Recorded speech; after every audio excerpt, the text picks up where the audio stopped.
औज़ुबिल्लाहि मिनश-शैतानिर-रजीम बिस्मिल्लाहिर्रहमानिर्रहीम।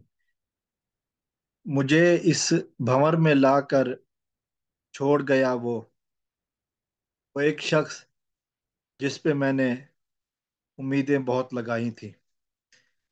दोस्तों, इस वीडियो में मैं बात कर रहा हूँ रियासत पाकिस्तान वर्सेस ज़हीर अहमद केस की, और ख़ासतौर पर सोशल मीडिया विंग चलाने वाले जुनैरा माहम की, जो इस गैंग का सोशल मीडिया विंग चलाती है, उसकी हेड है। तो जो मैंने शेर पढ़ा है, जो शेर मैंने कहा है कि मुझे इस भंवर में लाकर छोड़ गया वो एक शख्स जिस पे मुझे भरोसा बहुत था। ये शेर है उस घटिया इंसान अली जाफरी के बारे में, जो अपने आप को वकील कहता है, अदालतों से भागता है, यूट्यूब पे बैठता है और अपने आप को बिकॉल सम बिकॉल कुछ यूट्यूबर्स के मौला जट जाली मौला जट भी कहता है। तो ये बंदा इंतहाई झूठा, मक्कार, अय्यार, धोखेबाज है। अब फयाज रामे ने जो केस किया हुआ है जुनैरा माहम के ऊपर, उसमें ये शख्स पेश नहीं हुआ। हम तो बड़े अंदाजे से लगाए बैठे थे कि जब जुनैरा माहम अदालत में आएगी तो इसका वकील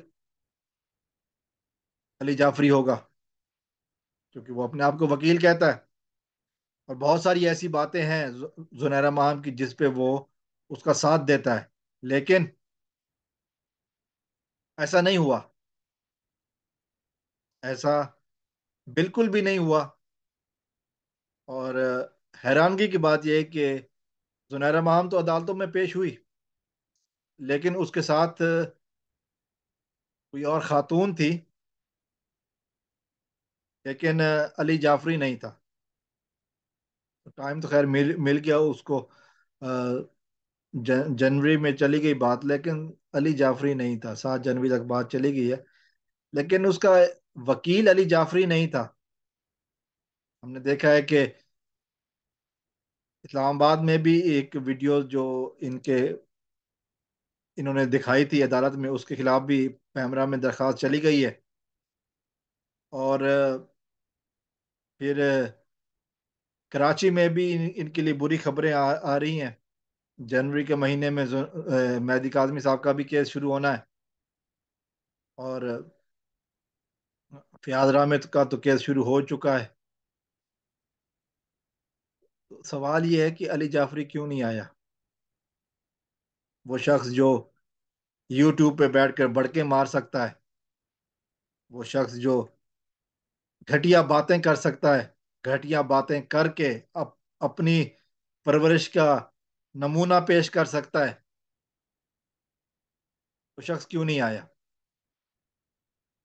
क्या वजह है कि वो शख्स मीडिया के सामने तो बड़के मारता है, मौला जट बना फिरता है, लेकिन अदालतों में नहीं आया? वकील है, अपने आप को वकील कहता है, वकालत का चोगा पहना हुआ है, वकालत की बातें भी करता है,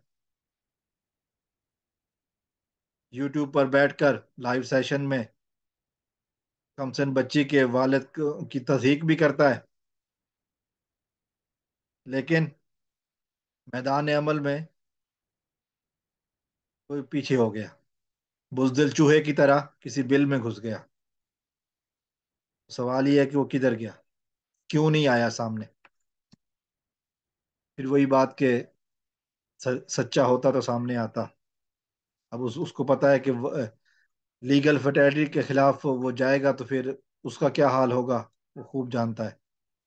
और आखिर में फिर मैं वही वो अपना सवाल दोहराना चाहूंगा कि ऐसी कौन सी दुकान है जहां से जेब वाला कफन मिलता है, और कौन सी ऐसी हदीस की मोतबर किताब है जिस पे लिखा हुआ है फरिश्ते भी रिश्वत ले लेते हैं। अस्सलाम वालेकुम वरहमतुल्लाह।